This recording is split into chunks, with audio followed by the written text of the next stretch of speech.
남편 없이 7년간 시어머니를 모셨습니다. 그리고 찾아오지도 않던 시누이가 집을 빼앗으려 했습니다. 어느 오래된 단독주택, 고요한 새벽. 혜진이 창문을 여니 찬 공기가 얼굴을 스친다.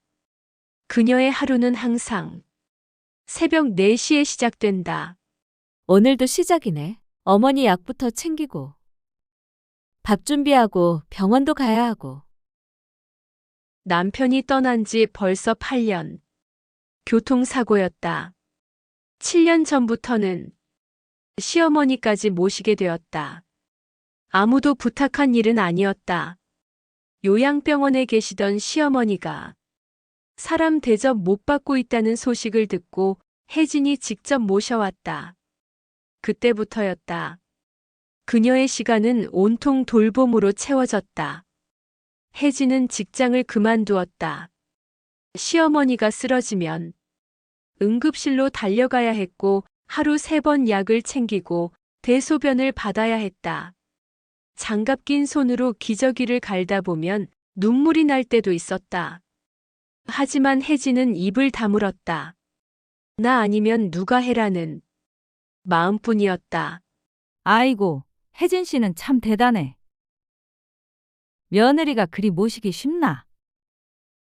아유, 그냥 가족이잖아요. 누군가는 해야 하니까요.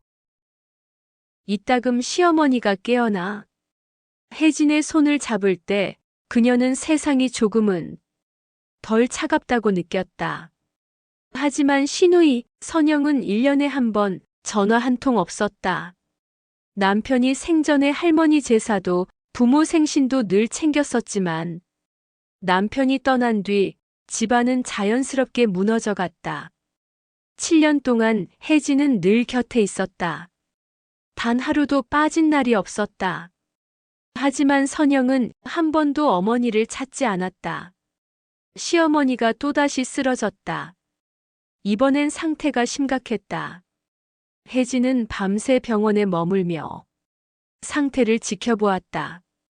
그런데 이튿날 병실에 낯선 목소리가 들렸다. 엄마, 나야, 선영이. 병원에서 연락받고 왔어. 7년 만에 나타난 시누이였다. 얼굴엔 눈물도 미안함도 없었다. 대신 손에 쥔 건 서류철과 변호사의 명함이었다. 이 집 말이야. 엄마 명의로 돼 있는 거 알지? 무슨 소리예요, 아가씨. 내가 여기서 20년 넘게 살았어요.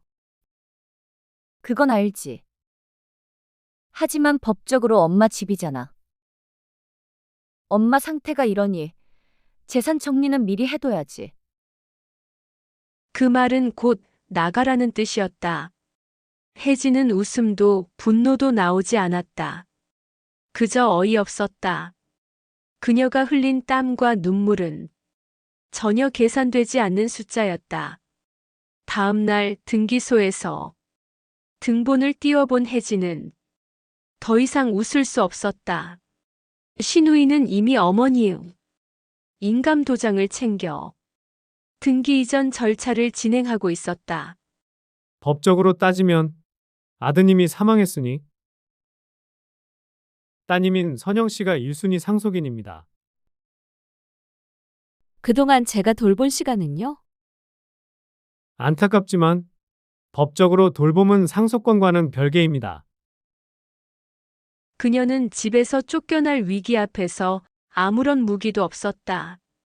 혜진은 집으로 돌아와 조용히 짐을 쌌다. 가방 하나, 옷 몇 벌, 그리고 약봉지. 그녀가 지내온 시간에 비하면 지나치게 소탈한 짐이었다. 그녀가 쌓아온 시간을 증명해줄 그 어떤 법적 문서도 없었다. 그날 밤 그녀는 작은 고시원으로 옮겼다.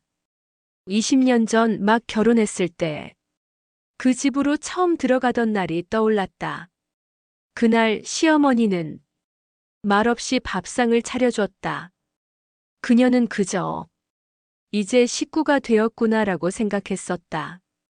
하지만 지금 그녀는 남이었다. 그리고 그 모든 이유는 서류 한 장 때문이었다. 며칠 뒤 집 근처 부동산에 매물이 올라왔다. 신우이는 빠르게 집을 정리하고 있었다. 오래된 가구와 시어머니의 이불까지 쓰레기처럼 내다버렸다. 그 집 며느리가 다 돌본 거잖아. 딸은 얼굴도 안 보이더니. 세상이 너무 무섭다니까요. 법은 해진 편이 아니었지만 세상이 완전히 등을 돌린 것은 아니었다. 전화 한 통이 그녀를 다시 일으켜 세웠다. 시어머니의 주치의였다. 환자분께서 의식을 잠깐 회복하셨어요. 그리고 뭔가 남긴 게 있다고 했습니다. 혜진은 서둘러 병원으로 달려갔다. 시어머니는 아직 힘겨운 숨을 쉬고 있었지만 손을 꼭 잡고 눈빛으로 혜진을 알아보았다. 고마웠다. 우리 혜진이 서랍 봐보렴. 혜진은 시어머니의 방 오래된 화장대 서랍을 열었다. 그곳엔 유언 공증 파일이 들어 있었다. USB 하나와 녹음기 그리고 손편지. 이 집은 며느리 혜진에게 준다. 이 아이가 나를 사람답게 살게 했다. 나는 선영이에게 미안하지만 이 아이가 진짜 내 딸이었다. 혜진은 그 종이를 가슴에 안고 울었다.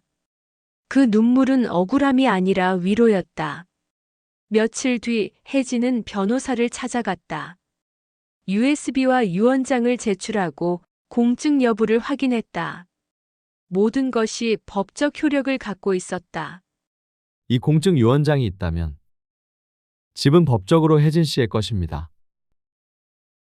신우이는 곧 소송 통지서를 받았다. 그리고 언론에 보도된 노년 유언 분쟁 기사가 그녀를 더욱 궁지로 몰았다. 그녀는 급히 부동산 매물을 철회하고 연락을 끊었다. 법정은 시어머니의 진술 영상과 의료 기록, 7년 동안의 돌봄 내역을 모두 인정했다. 결국 판결은 혜진의 편을 들어줬다. 그녀는 다시 집으로 돌아왔다. 텅 빈 거실에 앉아 조용히 창문을 열었다. 새벽에 찬 공기가 그녀의 볼을 스쳤다. 돌아왔네요, 어머니. 복수는 소란스러운 게 아니었다. 그녀의 복수는 그 집에서 다시 살아가는 것이었다. 그로부터 몇 달 후 시어머니는 조용히 세상을 떠났다. 그녀는 혜진 곁에서 마지막까지 따뜻하게 눈을 감았다.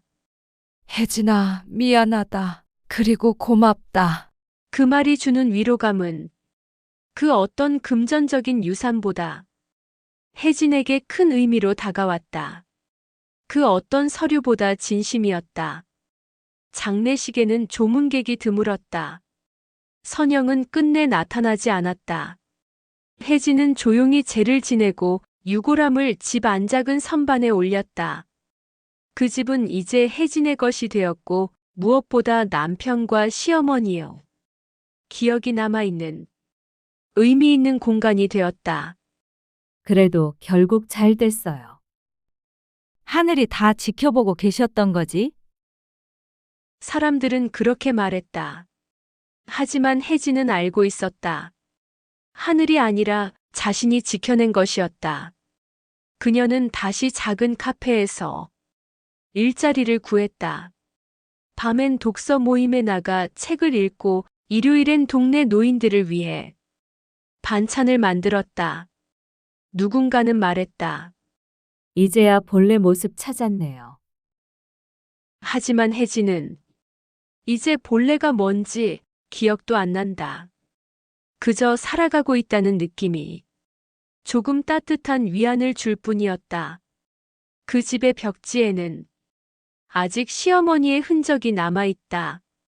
창문 틈으로 들어오는 바람은 여전히 차갑지만 이제는 그 바람 속에도 익숙한 온기가 섞여 있다. 어머니, 오늘은요, 김치찌개 했어요. 그거 좋아하셨죠? 그녀는 매일 어머니에게 말을 건다. 혼잣말처럼 들리지만 그녀는 대답도 듣는다. 마음속에서 늘 들리던 그 목소리로 7년간의 돌봄, 한 장의 서류, 그리고 잊히지 않는 목소리. 이 이야기는 법이나 정의가 아니라 사람 냄새 나게 살아가는 누군가의 이야기다. 법이 지켜주지 못했던 시간을 결국 스스로 증명한 이야기였다. 그녀는 분노하지 않았다. 헌신은 증거가 된다. 그리고 침묵은 가장 확실한 대답이었다.